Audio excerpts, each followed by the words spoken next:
You're now listening to the Fullerton Unfiltered podcast. Straightforward, no nonsense business advice. Completely unfiltered. Grow your business. Grow your life. Now, here's your host, Brian Fullerton. Hey, what's going on, guys? Well, welcome to another episode of the Fullerton Unfiltered podcast. It's your host, Brian Fullerton here. And guys, thanks so much for joining in on another episode of the podcast. Hey, we have a really exciting podcast lined up for you guys because we have none other than YouTube phenomenon and social media superstar and great family man and horrible basketball player, Shawn Spencer. So, Shawn, what's going on, brother? How you doing? Oh, man, just trying to live the dream. You know, Brian, I appreciate you having me onto the show, and you know, you're absolutely killing yourself. I personally wanted to say, since we haven't had a moment to talk, congratulations on the 100,000, man. Oh, sure. It's going to be awesome to see whenever you get to show off that play button. Hey, thanks, brother. Well, you're on deck, man. You're coming up quick, and I was just kidding about the horrible basketball player. I know I say that because you coach your kids, so but hopefully they do a good job, and you guys are doing the family thing, which is really cool. Liz and I are eventually going to go down that route, and so it's always cool just catching up with people, seeing what they got going on. You know, in their real life outside of like doing YouTube and cutting grass all day, you know, but yeah, no, dude, things are good, man. We were just kind of spitballing before we got started, and we're going to talk a little bit about Shawn and Savannah's like actual lawn and landscape business. Talk a little bit about YouTube because these guys are, I wouldn't even say like rising stars. They are like OG stars, which is kind of a different way to approach that compared to some of the other interviews I've done, Shawn, with other guys on that have social media channels or YouTubes or Instagrams, right? And so you've been around for almost as long as anybody that I know on YouTube in the lawn care community, we call it, right? So we're gonna go down that. Sometimes you don't get the time of day or the credit, so I want to make sure that we respectfully address that because you've been doing this as much and as long as anybody, and way before I did. And so so let's do this before we go down the rabbit hole.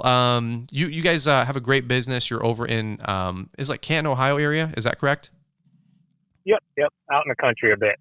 Out in the country. So, well, why don't you take it away for the people that don't know you guys? If you want to get them up to speed, maybe like a 60-second kind of snapshot on your life, your wife, where you guys are at, and what your lawn and landscape business looks like today. Absolutely, man. My name is Shawn Spencer. I own Spencer's Lawn Care. We're a husband and wife team. My wife, Savannah, or everybody calls her TQ, Trimmer Queen. TQ. You know, we just... Yep. Yeah, we rock it out every single week, man. We right now are managing 61 properties. We were just at 58, but we actually took on 3 for another lawn care guy that fell on bad health. Okay. So we actually bumped back up to 61. I try to stay under 60 just because I can tell it becomes a little bit too much for just a two-person crew, I guess you could say. Sure. But yeah, man, we're living our life, having fun, enjoying work, and you know, like they say, you know, if you enjoy what you're doing, you never work a day in your life. And I'll tell you what, I'm really enjoying what we're doing. I dig it, man. I dig it. Well, you're a hoss. You're a hustler. You're like me. And I'm like you. You're like a duck on water, I call it. Like you're just like sashaying in the water, you know, cute little duck at the pond, feeding little breadcrumbs. But like underneath the water, little duck is going crazy, you know, spinning his feet. You know what I'm saying? And so I know you're like, yeah, life is good. We're peachy. Things are great. I've got kids in basketball. But really behind the scenes, you're like, we're building an empire. We're crushing it. We're making moves. We're growing our businesses. So I know how it works behind the scenes because I'm doing the same thing, you know? So, well, really cool. Well, we're going to break down your guys' story. I'm going to let you take it away here in just a second. Before we do, we do want to take a quick second here from today's show sponsors, which is Ballard Inc. Those guys with Corey Ballard and the Ballard Innovative Products. So many of you guys have been using the Brian's 10 code, which we truly appreciate. So if you guys are ever looking for mower accessories, chute blockers, aluminum bagger catchers, you know, for your stand-ons or your sit-downs, so many great products and services over there at ballard-inc.com. And the Brian's 10 code saves you guys 10%, as a lot of you guys know. So if you guys want to hang tight with us for just a quick second, we're going to hear right back from Shawn Spencer after this. Boom. Are you looking to be more efficient, effective, safe, and profitable out in the field? Ballard Products has a full line of innovative products to help you in your everyday operations. From mower gear, trailer gear, backpack sprayers, equipment racks and storage, safety gear and equipment servicing products, and much, much more. We're sure you'll find something you can't live without. With over 30 years in the lawn care industry and 20 years selling great products, we're confident these products will meet the use and abuse of the everyday lawn pro. Jump on Ballard-Inc.com to check out the full line of gear. And be sure to check us out on Facebook, Instagram, and YouTube as well. Keep grinding and be safe out there, friends. Awesome. Well, again, thanks for Ballard Inc. for sponsoring this episode of the Fullerton Unfiltered podcast. They're the ones that help us keep the lights on and give us the time of day to interview great guests like Shawn. So here's, by the way, a little thing we got to clear up really quick, Shawn, is that your actual name is Shawn, just so everybody knows. Everybody calls you... Yeah, man. They call you Spencer. It's weird. A lot of people call me Spencer growing up. Even my brother was Spencer. But, I mean, to me, it's kind of like two different people, man. Shawn's the nice, friendly guy to everybody, and Spencer is the guy, like you said, underneath the little duck paddling his little flippers, whatever you want to call them, feet. That guy, man, he's driven, he's focused, and, he wants to achieve things in his life and never settle. So I love it, dude. Well, you it's like Casey Neistat. People were like, if you guys ever watched Casey Neistat on YouTube back in the day, famous YouTube vlogger, and kind of like made what YouTube is today, like with vlogging and even what Shawn and I do. And people were always like, why are you wearing the sunglasses? He's like, well, because we wear these like black, thick, dark sunglasses. Remember that, Shawn? And people are like, what's up with the sunglasses? He's like, well, when I don't have them on, I'm like family man Casey. But when I have the sunglasses on, I'm Casey Neistat, like YouTube personality extraordinaire. And whether you think that's funny or cool or dorky, I don't really care. But the guy is mega successful, great dude, great at his craft. But that's Spencer. When people are like, Spencer's lawn care this, I'm like, yeah, that guy's a hoss. And then it's like Shawn. Oh, Shawn's a nice guy. He's a teddy bear. He's a family man. So well, let's do this, dude. Let's take it all the way back. I know it might be a little different for when I interview people. I'm like, hey, if you want to share your story, it's like my story, and I'm like, yeah, dude, like, how did you get started? Like, make humble beginnings, your first couple accounts. So you have a great YouTube channel, and we'll get into that in the later half. But you and Savannah, TQ, you guys actually run a traditional lawn and landscape business. You've been doing it for quite a while. So why don't we take it all the way back there? I'll let you take it away. How did you get started in the industry? How did you guys get your business started? What's the story in between all of that? Yeah, so back in high school, I worked for some buddies here in town, and, I kind of fell in love with lawn and landscaping through them, learned a lot of tips and tricks and little things you can do to, provide a quality service. And, I did that for like a year, and then I left, and then I went back a little bit more, and then I left, and then I went back a little bit more and plowed for them and just learned tricks and traits, over the years, off and on, working other jobs. Okay. But honestly, just working dead-end jobs, man, jobs that weren't getting me to where I wanted to be, and relearning what, I was taught through the school district, and working at 9 to 5. And if you just work hard, you'll have all your dreams and it'll all come true. And that's all you got to do. Well, in reality, just because you work hard and you show up every single day doesn't mean you're automatically going to be successful in this world and be able to achieve and get everything you want to provide your family and all of your dreams. So, right. My last job I ever had as a security guard in 2011, it was the tail end, or probably more like the middle of the recession era. I was working at a company that had 900 employees as a security guard. Wow. I was a second shift supervisor.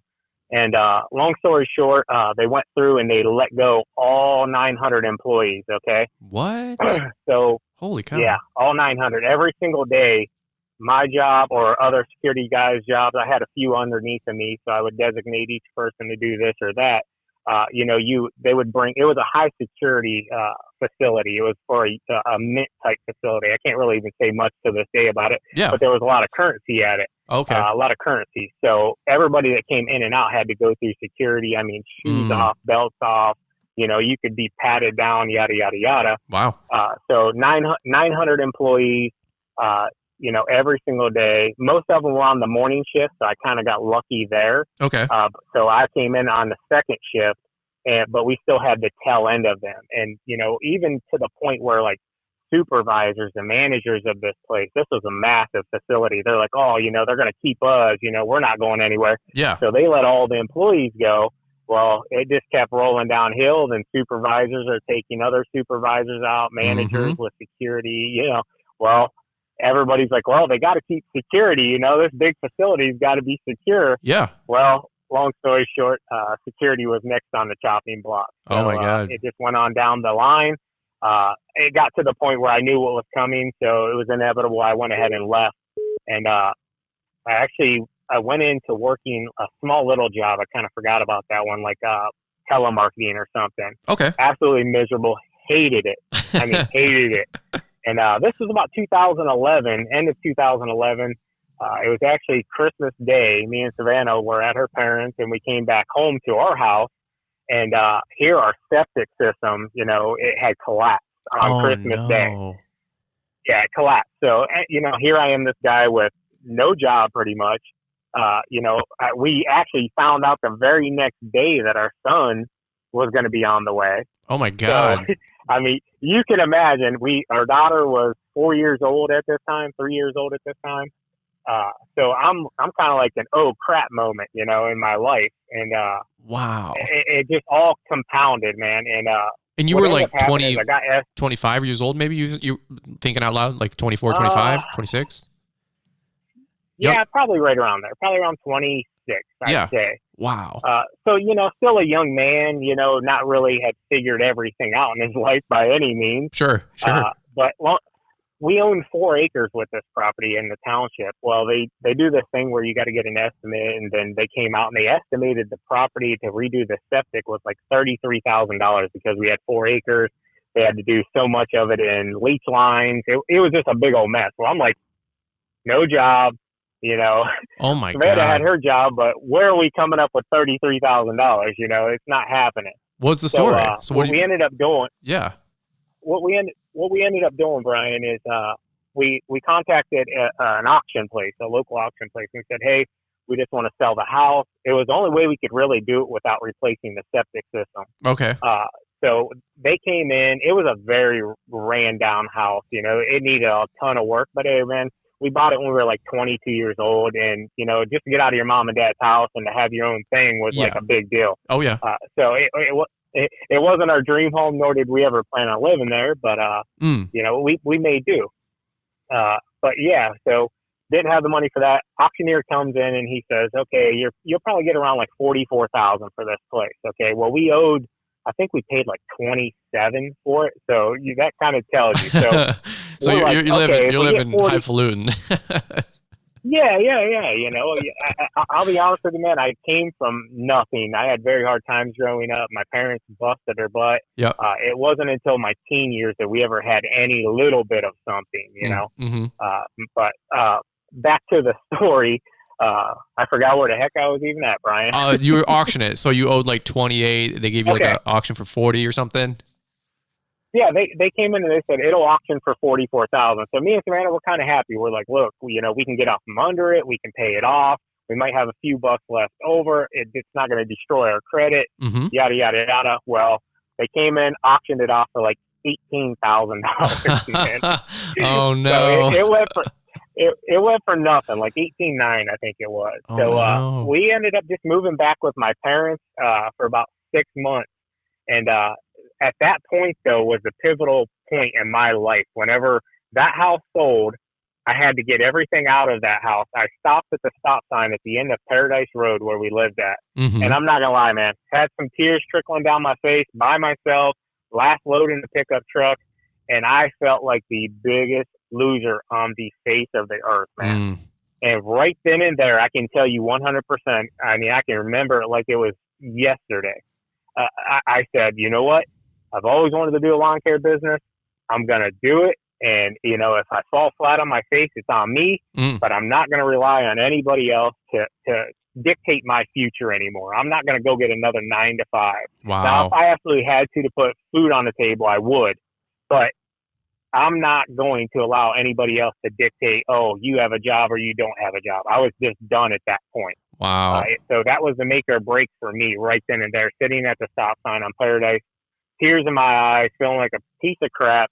because I'm supposed to be a man, Mm-hmm. you're supposed to have your stuff, together. I got a daughter, just found out we're going to have a son on the way. I got a wife, everything's falling apart, but I had that glimmer of hope right there. Yeah. Moving back home. Moving back home.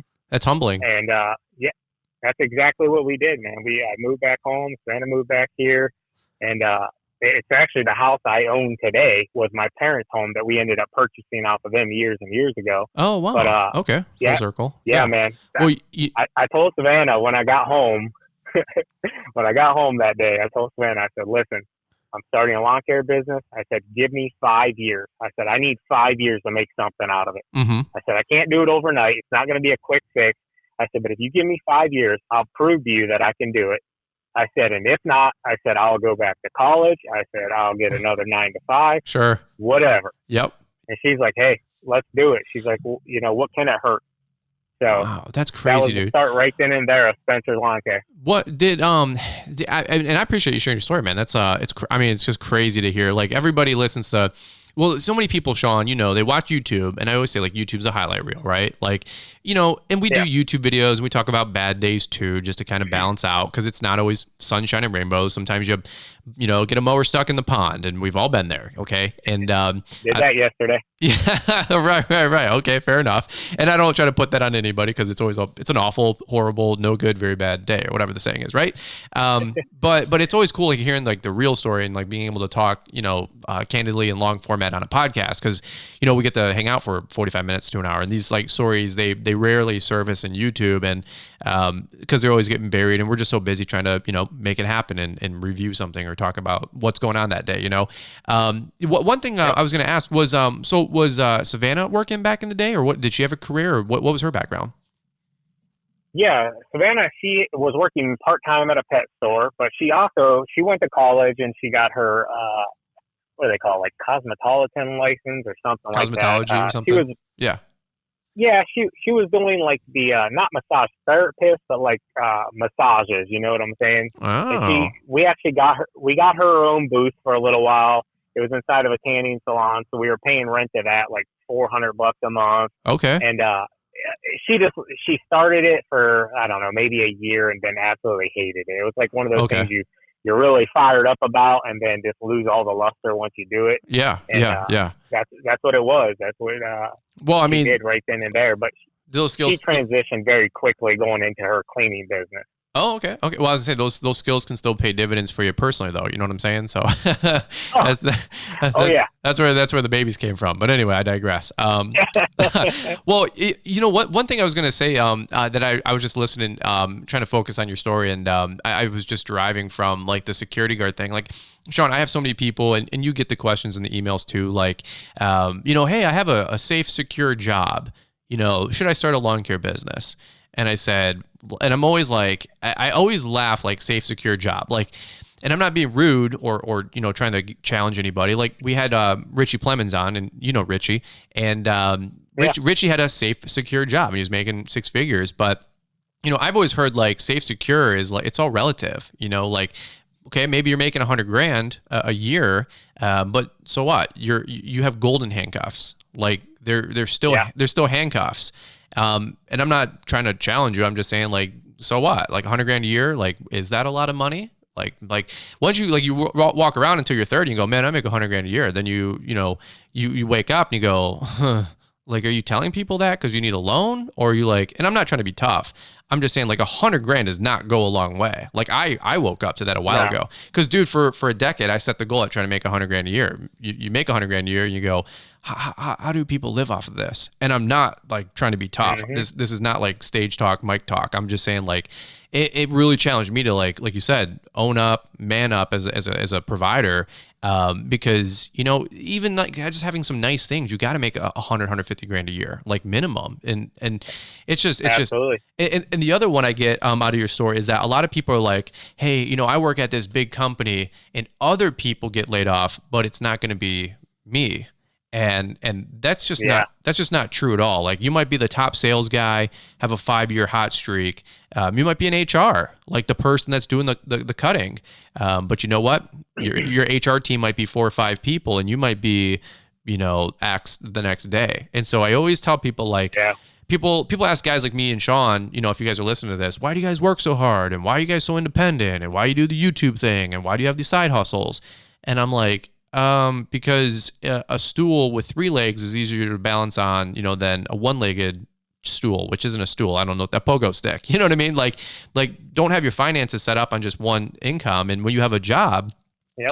You have one source of income. But Shawn, over here has 80 sources of income. He has 80 customers. And, yeah, you might lose one a month, but you gain one a month. And I'd rather take the, being the CEO of my own business than getting paid $100,000 a year working for somebody else. Like, would you agree, Shawn, or this is just me talking out loud? Yeah, 100%, man. But I will tell you a little story that I used when I was first starting out for lawn care. My goal was to make $35,000 a year. Okay. Because that's where I was pretty much at with my previous job, if you know what I'm saying. Got it.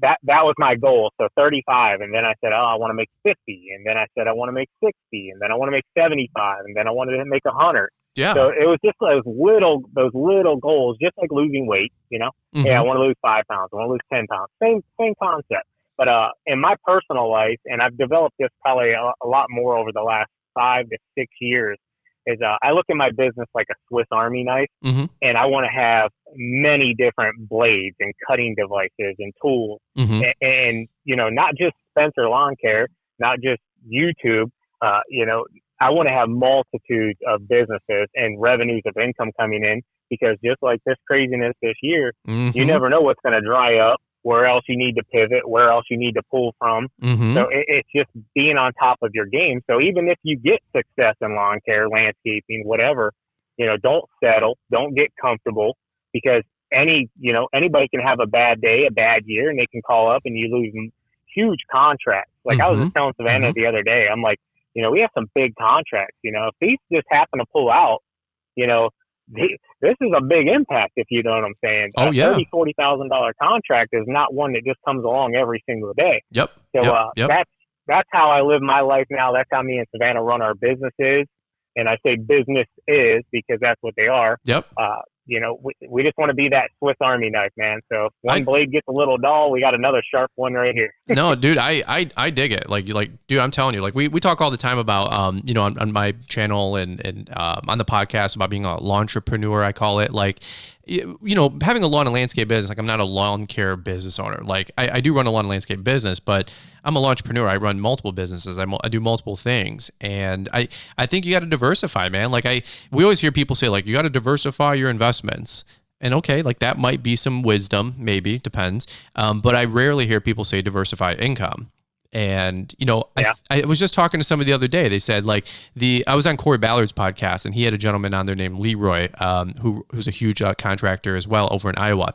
And Leroy said that he read in a book that the average millionaire has like 7 sources of income. Is that like Russell Brunson or Russell Branson? One of the rapper guys out there, he made a book, and I think he's famous for quoting that the average millionaire has like 7 sources of income. Well, like, you look back at my life 10 years ago, I had one source of income, my lawn business. And I just realized as I get older, I want to have restaurants, I want to have hotels. And so if any of you guys listening to this, or ever thinking that thought, like you're not the anomaly. Like those are good thoughts to have. Like, and Shawn, you hit the nail on the head. You hit the nail on the head with the COVID stuff, because in Michigan, brother, we weren't able to work for like 60 some days. And I know, man. I was watching it on Facebook, and I felt so bad for you guys. Dude, I was so frustrated, and I'll be honest. People thought I was getting fussy and whiny for me, but I'm like, no, dude. Like I have money in the bank. Like we've lived below our means. We've done all that mess, and we have a couple bucks in the bank. Very thankful. But Shawn, you get the same people that DM you, text you, email you, saying, hey, dude, I want to start a lawn business. What do I do? And they bought a mower February 15th at a trade show. And March 1st, the whole country gets shut down, and my governor extends it for, beyond way too long. And these people are hurting, and they got mower payments due, and they got stuff going on. So I was like getting all frustrated for my people, like my fans, my brothers and sisters that are in the industry. And so anyway, if anything goes to show you 2 things. One, the Second Amendment's going to, be around for a little bit longer. And because I think there was 8.5 million new gun owners in the first half of 2020. So that, gun banning is dead for a little while. And then number 2, it's, relying on one source of income. I think people, it's always been encouraged to like have side hustles and other things, but man, if COVID wasn't a wake up call for some people's personal finances and economies, I don't know what is. But no. So anyway, I digress, man. I get so caught up in this because I don't want to see people hurting out there. And if you guys are a great example of just winning and kicking butt. Can I take it back to also when you were getting started? What was your inclination though about starting a lawn care business? Like, what was the allure? Like, you got this whole like life got flipped upside down. But why did you pick a lawn care business? Why didn't you say I'm going to go start a franchise business or real estate or be a realtor? Like what was the allure for a lawn care business? The allure for me was, I loved it whenever I was a younger man, 17, 18 years old. I worked for a company local here. Some good buddies of mine, Elvis and Nate, started it. They were in the military, ended up going overseas, and they had to shut their business down. That's why I didn't continue working for them one time. But I just fell in love with it back then. Sure. But, it just wasn't enough then to sustain what I was trying to achieve. So I started chasing other careers and this and that, thinking that, I was going to get to where I wanted to go. And, okay. And it just didn't work out. But that's where the initial spark, and me and my cousin always did it when we were teenagers, 12, 13 years old, in his neighborhood, taking a garden tractor, driving it around the neighborhood with a trimmer, and I'd trim and he'd mow because he owned the mower. Well, Dad owned the mower, and we'd make $55, $65 after school, and then we'd go sit at the restaurant down the road, and we'd be smashing on some good food, and I feel you. Yeah, just that little spark there, and then I also was looking. I had just lost pretty much my house. I was dire need of something, and I said, hey, I still have my pickup truck. I had my push mower. I had a Craftsman garden tractor, but I didn't want to use it because I didn't want to destroy it. Yep. So I just put it out there. I said, look, I'm going to start mowing lawns. If you guys need anything, hit me up, blah, blah, blah. And luckily, man, people on Facebook, friends and family were like, hey, come on over, do this, do that. So that's awesome. I was really selling myself short back then, but it got that ball just rolling, if you know what I'm saying. Yeah. And it's what I like to say, we all have to learn with trial by fire. And people always say, oh, I made this mistake. Oh, I lost money here. I'm not charging enough for this lawn. What do I do, Shawn? What do I do? And I'm like, look, man, that's the suck part of it, Right. But you're learning. You learned by losing that it sucks to only charge $25 for a lawn that's going to take you an hour. Yep. You got to up your numbers, but you learn that, now everybody just wants it very easily. They just want you to tell them how to do it. And it's like, nah, man, I want to hold back some because I want you to go learn it how I learned it and how everybody else learned it. Amen. Because that's the best way, man. That's the best way. That's awesome. And that'll stick with you forever. And, these guys come back a year or two later and they're like, man, like I can tell you one instance, Brian, I'm sure you have many yourself, a gentleman up in Boston, a young kid, actually, he messaged me probably 5 years ago. And he's like, Shawn, what do I need to do? My prices are all too low. And dude, I sat on Facebook with him, Facebook Messenger, and he sent me all of his links. I'd go on Google Earth and I'd look them up, blah, blah, blah. And I'd come back and I'd say, this is what you need to be charging to get yourself profitable, blah, blah, blah. Well, we went through probably 20 lawns he had. Oh, wow. And I can tell you right now, I still follow him on Instagram to this day. I'm not going to throw his name out there, but his name starts with a P. His name's Phil. I'll just say Phil. Okay. And bro, his business right now today is bigger than my business. Sure. So, and that's awesome. This was a kid that had no idea what to charge. He was losing money, but he knew it. He knew he was losing money. So what he did is he started asking for help, and I helped him out because I seen that he had the drive. I shouldn't say I hate the word hate. Yeah. But I don't like it when people message you, especially when we get that big push at the beginning of the year, new people coming into the business and they're like, I'm going to do this, blah, I'm going to start this, blah, blah, blah. And then you message them back a month later and say, hey man, how's it going? And they're like, oh, I went and got a job at such and such. And it's like, man, I spent all this time a week there. Yep. Yeah. Trying to help them out. Yeah. So now, man, I like to see a lot of, I guess grit, you could say. I like to see the determination and, kind of like the same thing we're doing right now with the Toro Titan giveaway on our channel. I'm watching people because I want to make sure they're for real I just don't want to give this thing to somebody and they're going to turn around and sell it and make a quick buck. That's not why I'm giving it away. Mm-hmm. So it's same concept, man. I want to see that because, looking back at myself and even you, we had that grit. We took those hits. We took those lumps, we went into I guess a fight, you could say, and got beat up for a few rounds. But you know what? You learn your strengths, your weaknesses, you learn where your flaws are, you get better from it.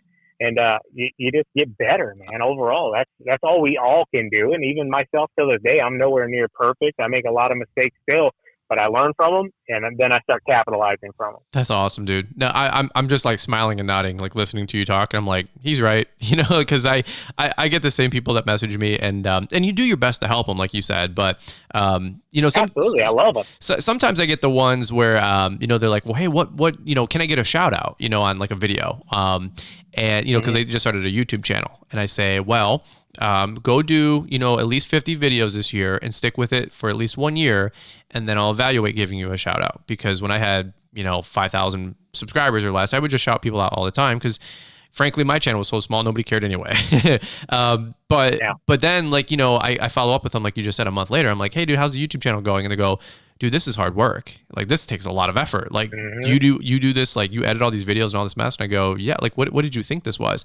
And they're like, oh my God, this is like impossible. And I'm like, dude, it's just a skill set. Like, I know it takes a time commitment, but it's hard work. And people just, a lawn care business, a pooper scooping business, like, dude, it takes work. Like you got to go grind.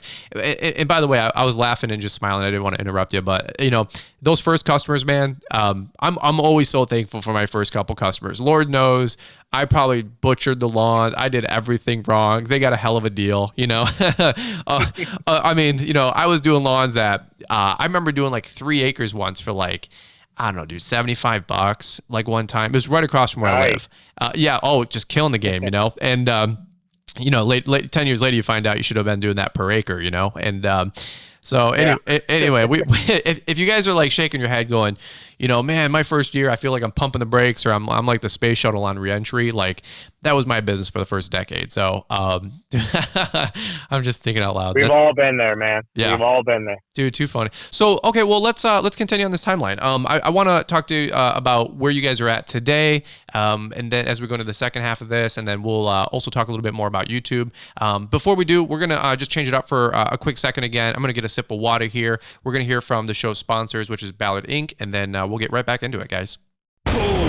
Are you looking to be more efficient, effective, safe, and profitable out in the field? Ballard Products has a full line of innovative products to help you in your everyday operations. From mower gear, trailer gear, backpack sprayers, equipment racks and storage, safety gear and equipment servicing products, and much, much more. We're sure you'll find something you can't live without. With over 30 years in the lawn care industry and 20 years selling great products, we're confident these products will meet the use and abuse of the everyday lawn pro. Jump on ballard-inc.com to check out the full line of gear, and be sure to check us out on Facebook, Instagram, and YouTube as well. Keep grinding and be safe out there, friends.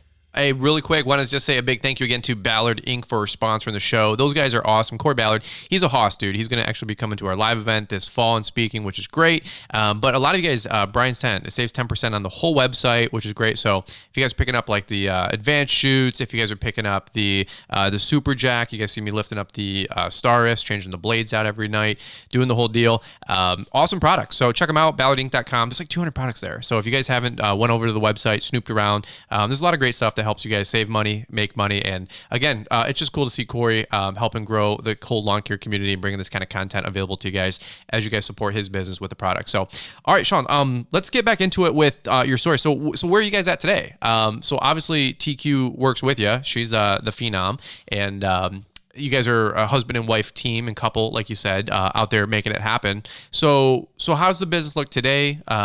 How long have you guys now been in business? It's been, 8 or 9, 10 years now, or where you at? I'm big to hit that 10-year mark because, man, so many people told me year like 1 and 2, you can't make any money doing lawn care. There's too much competition. You'll never make it, blah, blah, blah. Sure. And, here we are coming up on year 10. So I'm going to celebrate internally with me and Savannah and our family. Yeah. And, that 10-year next year, man, I'm really looking forward to it. But that's to awesome, kind of go dude. back into the story a little bit, Brian, and talk about bad timing and, not knowing where, income and that stuff is going to take a hit at. get this, okay? So over the winter time, Savannah came to me and she's like, look, I'm loving the lawn care stuff. I want to come on full time. She did full time last year, but she also did her business in the afternoons and on the weekends. Okay. And I could tell, man, it was taking a toll on this girl. I mean, taking a toll. And, she was going through a lot mentally just from losing her mom at the beginning of that year. And sure. It was really just a crazy, crazy year in our household. I mean, just sure. crazy. But she came to me over the winter and she said, look, I'm just not loving the cleaning business anymore. Her and her sister were 50-50 partners in it. Okay. And very successful, man. They had some really nice contracts and made good money. Well, she came to me and told me, and this is like, I think probably right around like January, February. She comes to me and she's like, I want to be done with it. I want to come lawn care. Let me help you with the Instagram, all this different stuff. I can do this. We'll start the merch line. Let me do this. Okay. So I'm like, okay, I'm her husband, she's not happy with her job anymore. Yeah, let's do what we want to do. And she's like, I just want to give it to my sister. And a lot of people are like, no, man, sell it. And I'm like, Savannah's like, I just want to give it to her, and dude, it was a golden gift. I'm not going to lie. I mean, a golden gift. Her sister's balling out right now. I mean, I love seeing it, man. I love seeing it, but talk about bad timing and not where it's going to come from. Savannah gives up her side of her cleaning business, comes into Spencer Lawn Care full time, even though she was already full time for the last year and a half. Sure. But then the craziness happens. Boom. And just that little bit, after that, that was a large portion of income that we gave up from her cleaning business. And then going into this craziness, and then we were only down a couple weeks here in Ohio. Okay. So we kind of lucked out. Yeah. They only shut us down for a couple weeks. But okay. We got rolling. We had a horrible winter. Mm-hmm. We made zero money last year. We didn't even break the green. Yeah, same here, bro. I needed new tires on the truck last year, so I splurged on those. I'm not going to lie. I probably shouldn't have done that, but I dropped a couple grand on those. And then I ended up having to lift the front end of the truck, which I didn't realize I was going to adjust the plow setup because they told me when I got it put on that it wouldn't. But long story short, I ended up having to put about $500 into the front of the truck there too. And then we had a breakdown on our only second plow of the entire season. We had a breakdown, and that cost us, I think, right around $1,600. I remember that for some front end work. I think I saw that video. What did you make a video? I think you made a video. Yeah. Yeah. Because I watched that one. Yeah, I make a video on everything, man. Yeah. I know how it goes. Go ahead. And that's the thing, kind of like what you were talking about. People don't realize what it takes. It's a lot of work, man. I run social media now. I didn't do this always. Up until 2 years ago, man, social media was just a pure hobby. It was nothing serious. I just did it when I wanted to. Yep. Yada, yada, yada. And then, one day it just clicked. It's like, man, there's something there.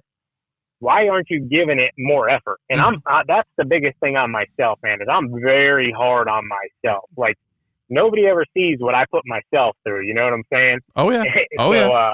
So I started talking crap to myself, like, you got to call yourself a punk, whatever you got to do to motivate yourself. Dude, I went into this thing, gung-ho, and I have not stopped since, dude. I started putting a video out darn near every day, trying to put out quality videos. I didn't want to be like everybody else. That is one thing I will say. There were a lot of channels that were very much the same. Not that that's bad. Sure. I wanted to be a little bit different, So I started swinging it more family oriented and stuff like that. But that was easy to do with Savannah coming on, and it kind of just became natural. Yeah. Well, it's showing you guys' story, your guys' life behind the scenes. You know what I mean? Kind of what I was hinting at, running it as a business now, man. I'm up every day, 6:00 a.m. We're out the door and on our first job site by 8 a.m. Mm-hmm. We get done by 3 p.m. Now, I would generally and used to work a lot later, 5, 6 o'clock. But now with Savannah being out here too, we have 2 kids, you have to remember, about to be 12-year-old daughter tomorrow. Happy birthday, Miley. That's awesome. And we have going to be an 8-year-old son in September. So our babysitter, and that's an expense that is crazy through the roof. Oh, yeah. We have a babysitter, and then dealing with the whole COVID thing here also, we have to be very careful with that, using a babysitter. And then the babysitter, she has to be gone at a certain time every day. Sure. But I'll be honest with you, I don't allow just anybody to watch my kids. I'm very, I I watch over my kids very tightly, and it's just because things happen when I was younger, not personally, but around me. Oh, gotcha. That I've seen. So I don't trust others Sure. around my kids. So I allow a family member to watch, and we pay her, but she has to be gone by a certain time. So that's why we have to be done at 3 p.m. every single day. Typically, the kids would still be in school till almost 4. Oh, right. We would be all right there. Mm. So, and that was just something that's crazy, man, because this whole year the kids have all been out of school. Yeah, so we're just like normal people, man. We have to pay babysitters just like everybody else. We've been paying it now since, dude, I think, like end of February, March, maybe. Well, it's crazy, man. The whole world is freaking different, bro. Like people live in, telecommuting, but like some people are home, but then the kids are home. Like I was texting Julio with Lawn Care Business Success. Julio, and it was great guy. Yeah, Julio was. He's like, man, I'm struggling to find quiet space for shooting more podcasts, because me and Paul are like just we're in a group chat, so we're always trying to encourage each other. And Paul and I are like, what are you talking about? And he's like, oh, that's right, you guys are younger, you don't have kids. and Liz and I were like, no, we don't have kids. We're dinks, we're going 100 miles an hour. Paul's, living the dream bachelor life. He's at the pool, at 5 o'clock, and I'm like living vicariously through Paul, right? Shout out to Paul. Yeah. But Julio's like, yeah, I have like 2 teenagers, and like they're home all the time. And he goes, I love my kids. He goes, but to find, an hour window where it's quiet. And of course, we got the wife at home. So he sent me a photo the other day, Shawn. He bought a battery pack for his podcast mixer. And so he gets a headset now, and he goes in the back of the family van in the driveway to shoot a podcast. And I love it, man. He's like, there's no quiet time at home. All the dang kids are home. And so sorry if I spilled the beans on that one, Julio. But so if you guys hear the blinker, that's because Julio is driving around with his headset on, so I'm just having fun. I can see it now. But so I can relate all too well. Currently sitting in my F-250 right now in the driveway. Dude, right? We like some of the best content in interview is always like in the truck, and people are like, well, why'd you get the Lariat trim instead of the XLT or the diesel with the XL? I go, because I live in my truck, dude. Like I'm in my truck. Some of you guys are listening to this right now, and you're like parked in the driveway trying to get the last 20 minutes in, and you're like, how does he know? Because we do it too, So I'm like, if I'm gonna be sitting in my truck all night, I'm like, I want the cool seats and the heated seats and the leather, because I live in the dang thing. But no, dude, that's really cool. Like you guys are hustling, man, and it's just cool to hear people out there like doing what you're doing, and it's just relatable. Even for Liz and I'm like, hey, like we're gonna go into a different season here in the next 12, 18 months, and I was telling you, we want to start a family and build a home, and just get a next chapter, the next phase of our life going, and we're literally doing that as we speak. But thankfully, her mom is 10 minutes down the road, my mom's 10 minutes down the road the other way, and I'm like recruiting a team, bro. Like I'm like, this person's coming, this person's an aunt and uncle. Like we're getting this whole, because I'm like, I'm not getting distracted with not that my kids are a distraction, but my kids will be a distraction, you know what I mean? So, but anyway, so I commend you, man, because you got 2, 3, 4, 5 times as much probably going on behind the scenes balance in a family than what I do. So it's always cool. I don't know what you do, but I know what you do because I do the same thing. So I can only imagine how busy you are. So, tip the hat to that. Well, let me ask you this. So, we got another like 15, 20 minutes here, and I of course want to be respectful of your time. So, so the business today, are you guys doing more residential, more commercial? Are you guys more mowing, doing a lot of landscaping? I know a lot of people would love to catch up with you and know what your business is doing for revenue. Yeah, absolutely, man. We always will have probably more residentials, even though the last 2 years I've tried to reduce our residentials down because I'm trying to implement more landscaping into the business. I love doing it. It's a good break every single week from just mowing.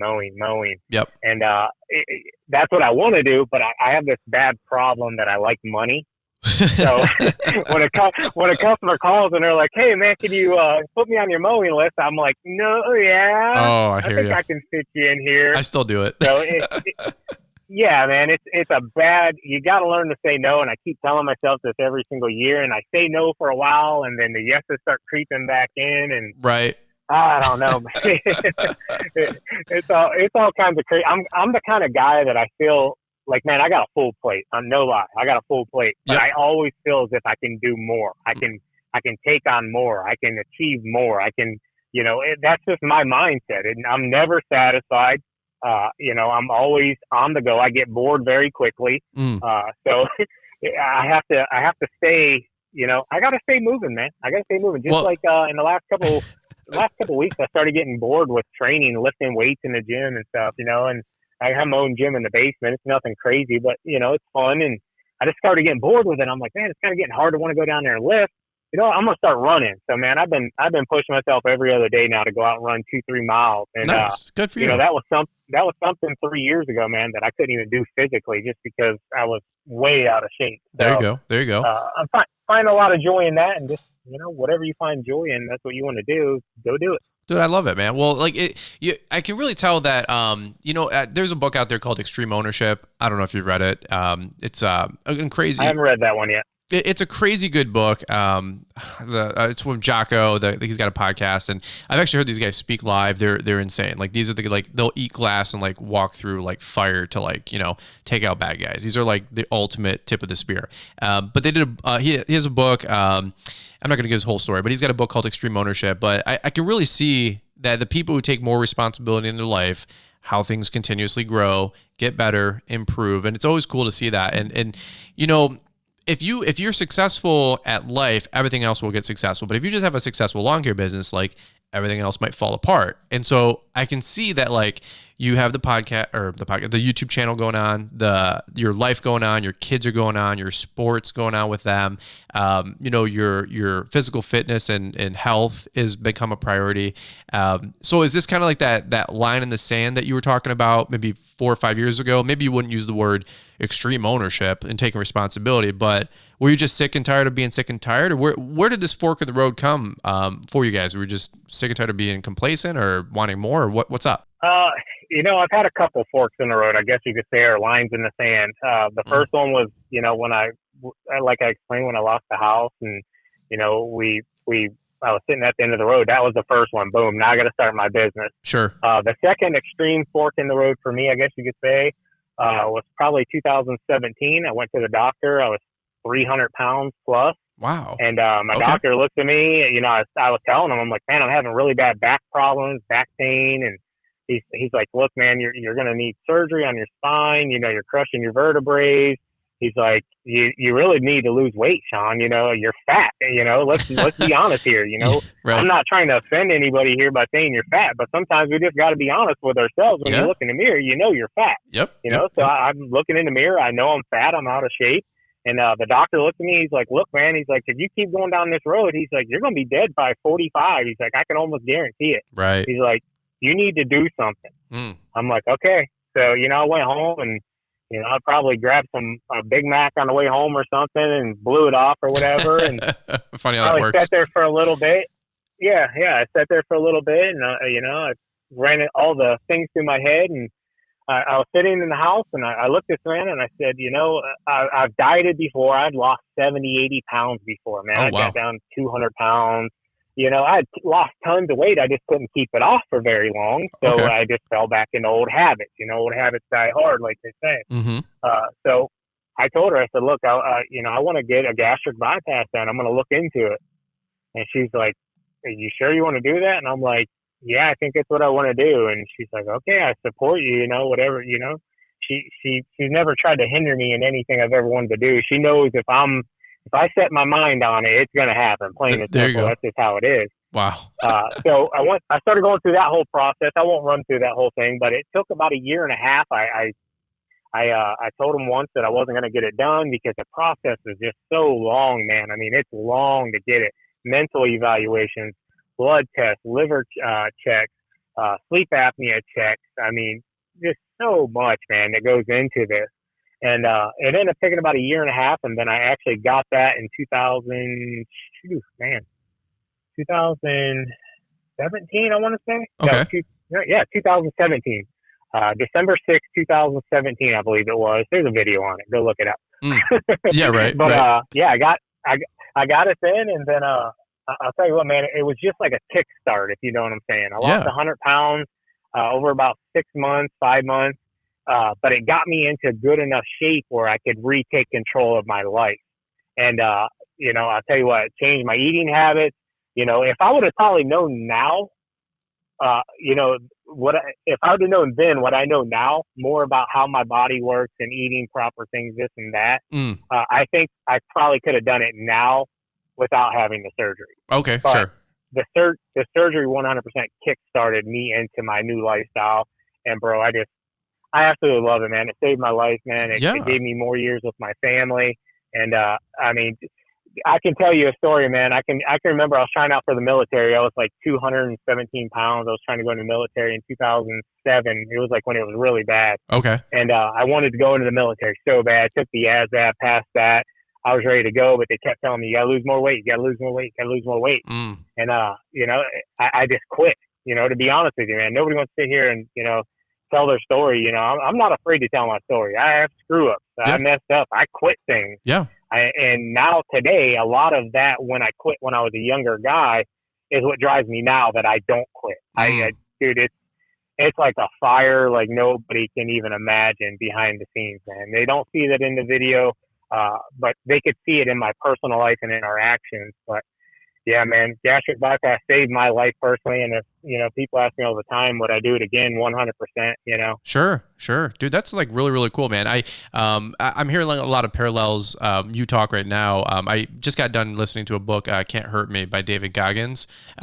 This guy is a stud. If you guys haven't, he's like this black guy. He was in the, I don't even know, like the Navy or the SEALs, Marines. The story, I forget it's like that part of the story, but he was talking about training and the guys ringing the bell and like all this, like he's I mean, if you get the audiobook, this dude is in your face. He is like insanely, fit, insanely good at like leadership and business stuff now. And but he came from like scrap background, like no, I mean, kind of like me, kind of like you. Like we didn't have any prospects. Nobody was like, oh yeah, this guy's going to be valedictorian. Like no, that was not getting those praises or attaboys or expectations. Let's just say that, And but this guy David Goggins, he's just talking about like he was like 275 pounds, big chunky dude, and he's like, I got to start being disciplined. And he started working out and fasting and eating right. And it's just, everybody wants to like cheer that guy on, and I just think that's really, really cool, man, to see you take these kind of things serious. And again, I see how they permeate into the other areas of your life, like your consistency with YouTube.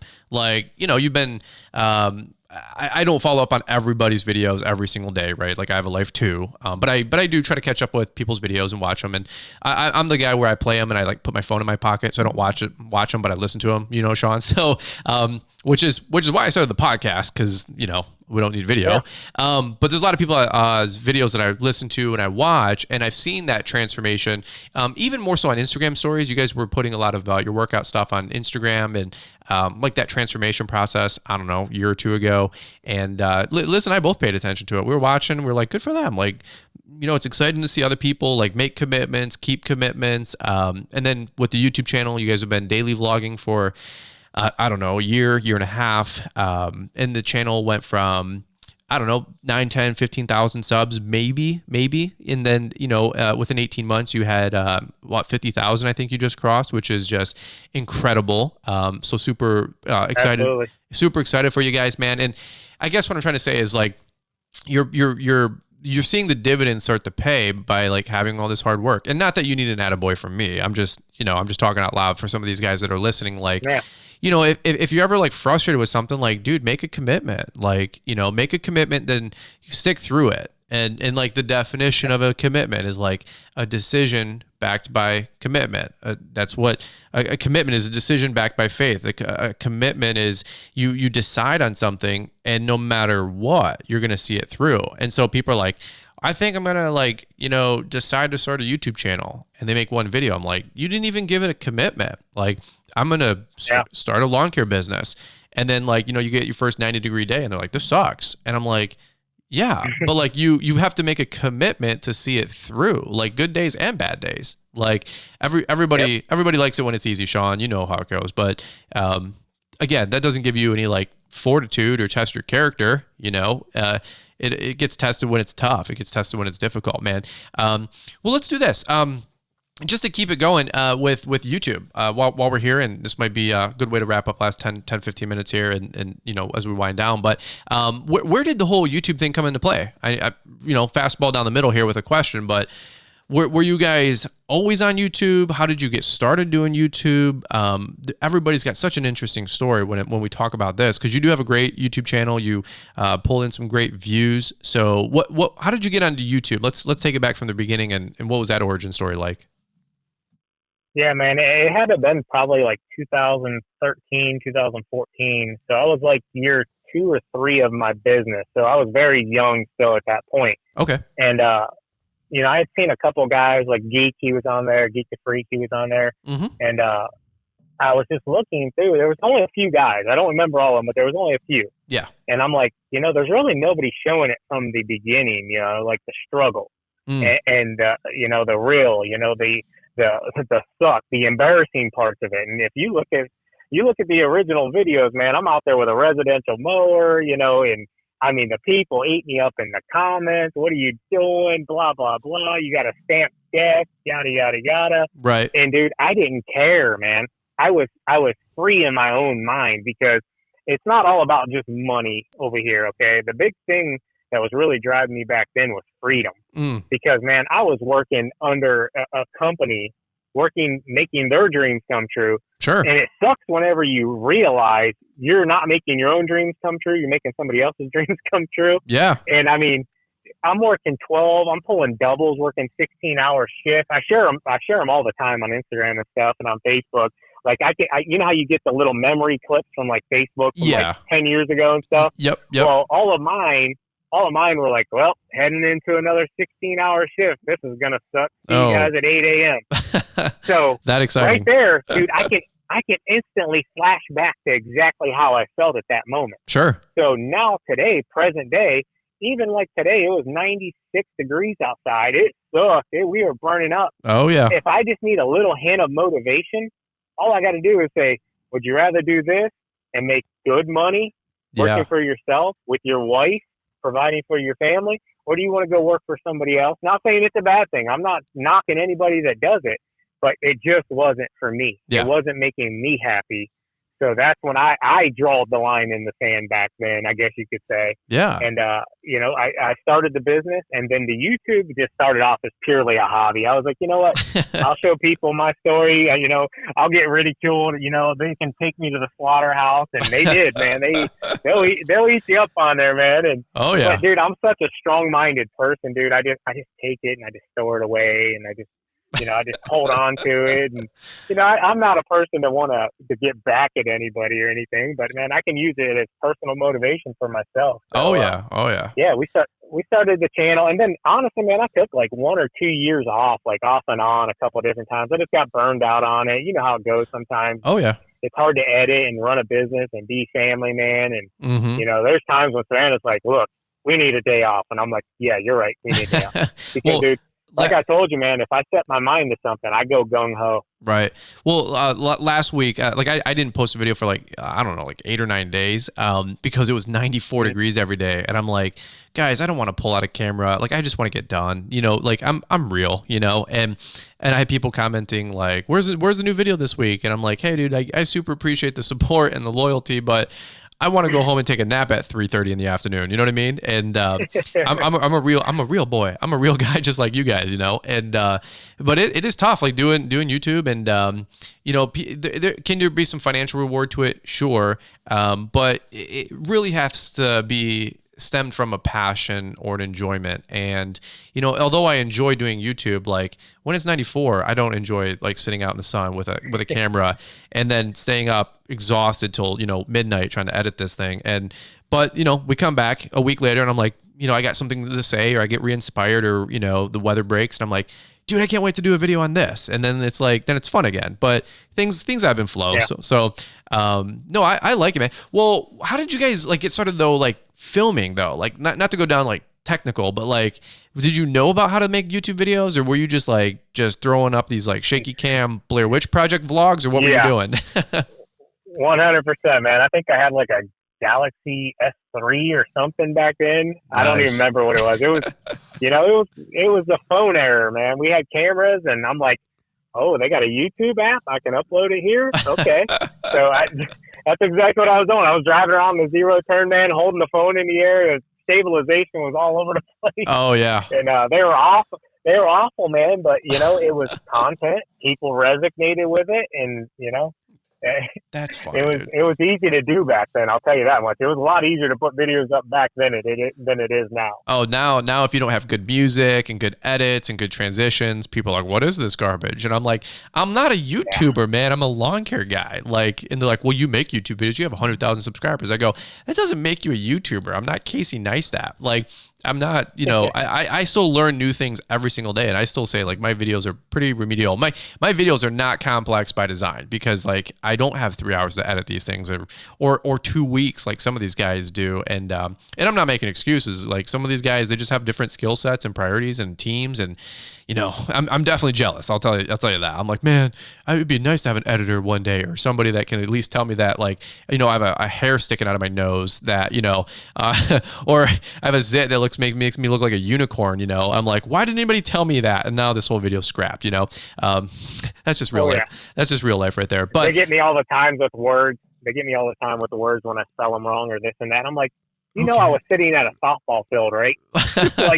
If you see me half the time, I'm sitting at my daughter's softball at her practice, and I'm just sitting in the car on the laptop. Most people come up, and then, that's where things get thrown off. And a video is a half an hour later. People walk up to the car or wherever I'm sitting underneath the pavilion and start talking. And I'm like, I got to finish this video, Oh, yeah. Get it in where you fit in, It's crazy, man. Yeah, exactly. And it's a ton of work. It's a ton of work with rewards. It's definitely rewarding. Mm-hmm. But it's not as rewarding as what most people think it is. Yeah, for sure. You can make money doing YouTube, and you have a larger channel, so I know you make a couple bucks. But what is the commitment then for you then? What's the passion for these guys that are listening and watching, and they watch your videos too? I know a lot of people that from my audience watch your videos and vice versa. We get what do they call it? Suggested to each other's audience, no doubt about it. So what's the commitment for you and TQ? And follow up question to that is, you guys do a little bit more family vlogging, like you were saying. So where did the commitment come 12, 18 months ago? And then how did you guys also decide to pivot to do more family vlogging? Yeah. So it was, like I was saying, man, it was just kind of a hobby. And then, I was kind of I'm sitting there looking around and I'm like, there's something here, there's something here. I don't know exactly what it is yet, but there's something here. So I'm like, I need to start putting as much effort that I'm putting into my business into my social media side of it, because they play off one another. Sure. Believe it or not, my YouTube channel helps the business. You would not believe how many customers we get just simply by a video. So yeah. Hey, I saw you just yesterday, Louisville, Ohio, right out the road here. Guy said, hey, love the channel. I got 150 feet worth of hedges that are about 20 foot tall. Wow. Do you think this is something you can handle? And I'm like, now, are you asking me, is it something can I handle, or is it something that I want to handle? No, just to play around a little bit. Yeah. So, no, I told him, I said, look, I'll come out next week. We're in a pretty good drought here in Ohio, unfortunately. So, I always plug more landscaping and stuff in here and there to keep the business rolling. But the YouTube, when Savannah came on a couple of years ago, 2.5 years ago, whatever it was, she wanted nothing to really do with it at the beginning. Okay. And, I slowly kind of molded her into wanting to do it. And, bro, she's a natural at it. She's so great at it. And that's what I told her. I said, listen, just be yourself. I said, and everybody will love you. I said, because your personality is that type of person. It is true. That's what I tell Liz. I've never seen some. Yeah, and it's just like Liz, everybody meets Liz, they see her, cute smiley face. And, also I wanted to say real quick before I forget. Yeah. Great job, Liz, with the transformation that she's had herself here lately. That's awesome. I noticed that. Well, and me and Savannah both were like, wow, she did a great job. But I'll tell you what, for real, we were watching you, and she, I wouldn't say you guys were directly inspiring her, but I know you guys, we watched your guys' videos. She watched your Instagram and you guys in the basement and running forever, like you said. And she's like, and I think she just wanted to get on that bandwagon too. So yeah, no, I'll definitely relay the message. But anyway, yeah, keep going, dude, for sure. Good for her. We're proud of you, Liz. No, but so anyways, I kind of got her just around the camera, and she got more comfortable. It's like anybody starts a YouTube channel. They're uncomfortable at first. They're awkward. You're weird. You don't know what to say. Are you going to fumble your words? Are you going to stutter? Whatever. Sure. So as a while went on, she got more and more comfortable with it, and she's even still to today getting more and more comfortable with it. But we're looking around and we're like looking at the channels and everything, and I'm like, like I said earlier, I wanted to do something different, so I just started doing things a little bit different. I kind of pulled away from just doing review videos, and those were really hot for a long time, and they're still really hot and great to do, and I still do them occasionally. Mm-hmm. But it was kind of at that point, it was kind of becoming like every video had to be a review video, right? And I was losing that interest in the channel. So I was like, I got to pivot here. Yep. I got to find a new direction.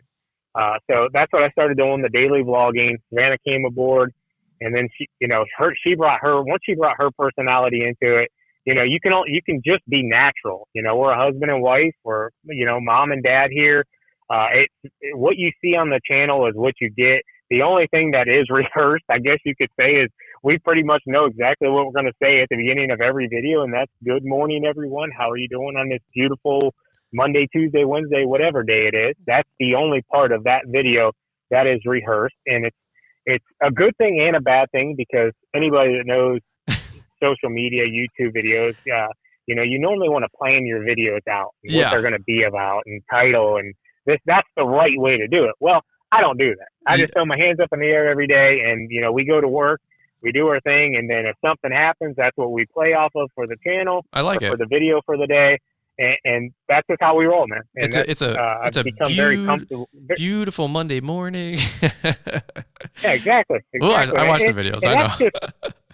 I love it. Yeah, and it's just, I say it like this, and even so more over the last crazy months that we've had, so many people get into the bad side of social media, and the negative side of it. Sure. Man, I don't want my kids to see these videos in like 30 years and be like, dude, dad was an a-hole or something, or he was not a nice person, or this or that. I want them to see it. I want to portray something out into the community that's positive. Savannah's the exact same way. We want people to feel good when they watch our channel. Now, do bad things happen? Yeah, they happen. It's life. We're no other than, my septic tank, it just had issues. I had to put $1,000 into it. We get problems just like everybody else. Yeah, you guys are my real. My bathroom sucks right now. I need to get my bathroom remodeled. It's awful. Like, I'm embarrassed to have people in my house because my bathroom's that bad. There you go.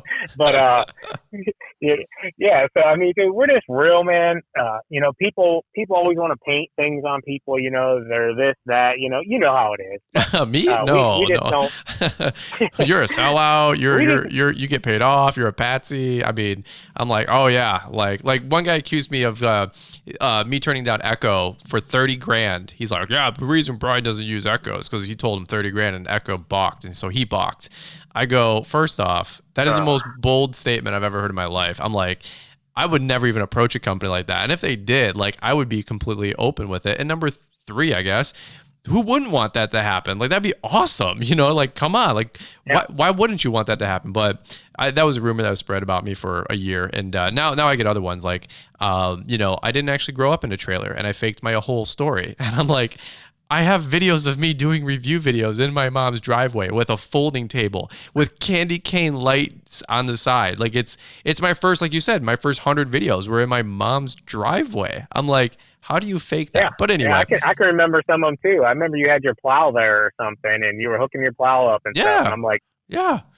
But that Whatever. Stuff doesn't matter, man. The way I look at it is, we laugh. Are you trying to better yourself every single day? That's how I ask myself every single day. Amen. Are you trying to better yourself, or what you're doing every day? Is it hurting somebody? Is it attacking somebody? Because if it is, you're going the wrong way. Amen. And people ask me all the time. They're like, "Hey, man, did you hear this? Did you hear this?" And I'm like, "No, I didn't." And they're like, "Why not?" And I'm like, "Because I don't care. I don't care. I don't have the time to focus on that. Right. If I'm focusing on that, I don't have time to focus on myself and my businesses.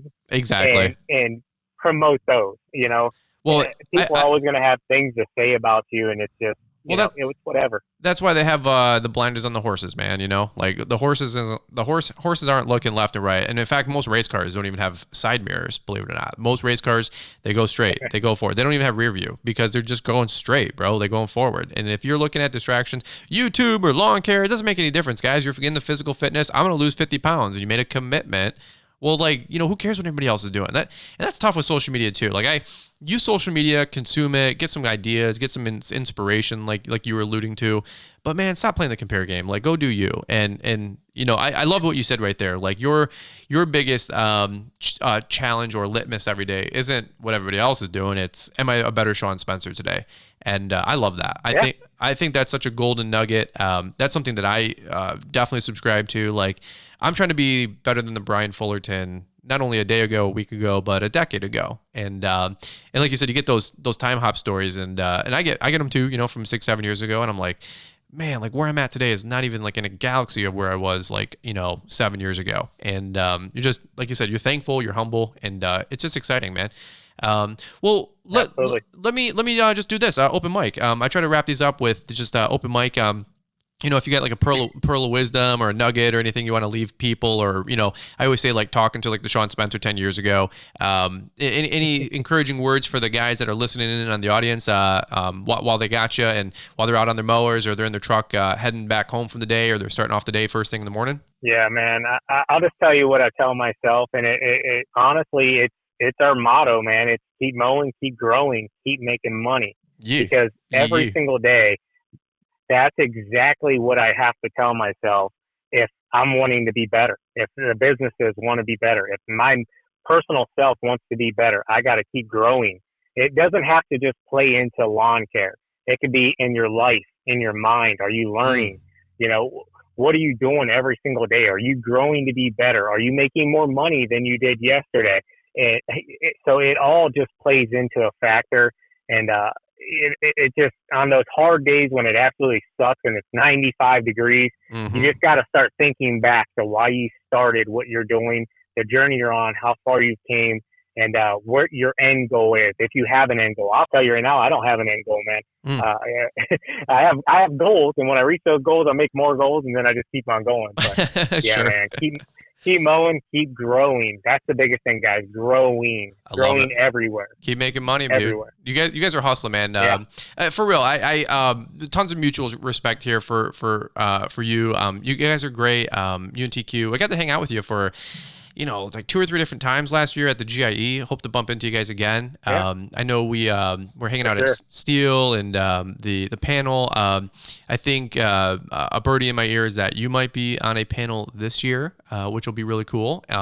I don't know if you were invited. I don't know what you're talking about, Brian. Yeah. We can't say anything because people who know people will yell at me if I say it's not my place. But anyway, but if you happen to be GIE Friday morning and there's a room full of people, and Shawn might be one of those people up at the front of the people, go listen to what he has to say. He's a great dude. I'm just being a dork, but no, Shawn, you're a great dude. I really respect everything you got going on. You guys have always been a steady couple in the lawn care community, and I know a ton of people that listen in right now. They watch your guys' videos, and frankly, when I don't have a video, they're watching yours, and when I have a video, they still watch yours, which is awesome. The commitment that you guys have to make 4, 5, 6 videos a week, I just don't have it. I have so many other things going on, and but it's so cool to see you guys committing at that level, because I know what it takes. And I mean, for real, I always tell Liz, she's like, Shawn and Savannah, like they post like 5, 6 times a week. I know that's insane. Like I do 3 videos. It's funny, bro, because people go, how does this guy make content? Doesn't he have a life? Like he's an actor. And then I go to Liz, and we're not like talking junk, but I go to Liz, I go, does Shawn even work? Because this is impossible. But you know what I mean? Like I'm making 3 videos a week, calling out the guy making 5 videos a week. Like what a dork, I sacrifice a lot, Brian. No, I know. I do. I sacrifice a lot. And you do. And you know what? You guys are hopefully reaping some of those rewards with, I think a month ago or 2 ago, I don't even know where you're at, but I know you guys crossed 50,000 subs, which is awesome. It's a great a checkpoint, because honestly, between like 20,000 subscribers and like 100,000, you're in the desert. Like there's no bro, you know what I'm talking about. There's no checkpoints, there's no attaboys, there's no fanfare, there's no, not that like there would be any more compensation anyway, but you're just going through it. And it's just like, and it took me like a year and a quarter or whatever to like go through that. And it felt like slower than molasses in January, as they say. And so all that being said, for seeing the subs that you guys have, you guys are running over 1 million views a month pretty consistently. You guys are butt kickers, dude. So just wanted to, like I said, get you on the show. And in fact, you and I didn't have any notes that we took down or an agenda. I just said, dude, just share with my audience. I want to give you a platform. So if people don't know you, how can they find you, Shawn? What's Instagram, YouTube, and then we'll wrap this thing up. Yeah, Spencer Lawn Care on everything. Instagram, Facebook page, and YouTube is our biggest, Cool. 100%. Well, I definitely encourage you guys to follow him. What's TQ's Instagram? Is it same thing or Spencer's Lawn Care? No, she's running the Spencer Lawn Care now. She closed hers up. It was just too much, man. We had TikTok and Snapchat. We had everything. And it was like, bro, we need to focus here because, man, that's just too many platforms to try to put content out on. So we really honed it in.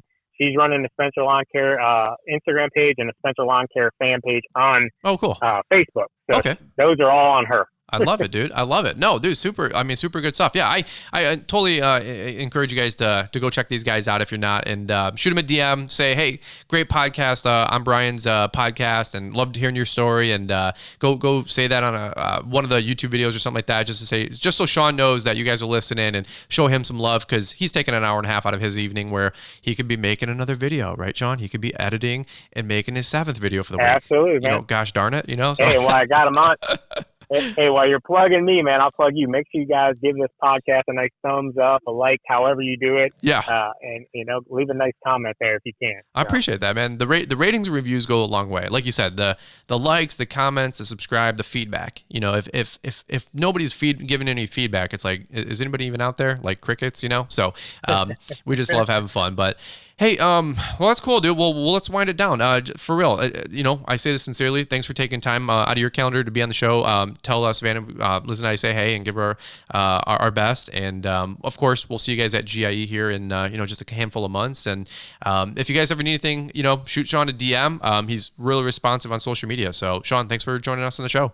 Thank you so much, Brian. Have a great night. All right, guys. We'll catch up with you on the next episode. See you guys.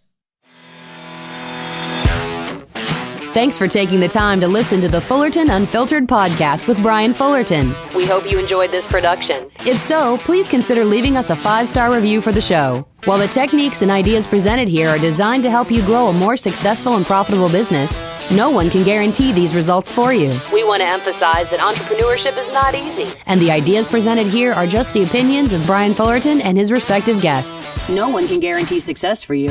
That being said, we hope the ideas presented here help you and motivate you to go on out there and crush it with your own business. Fullerton Unfiltered Podcast. Thanks for listening, and we hope to see you on the next episode.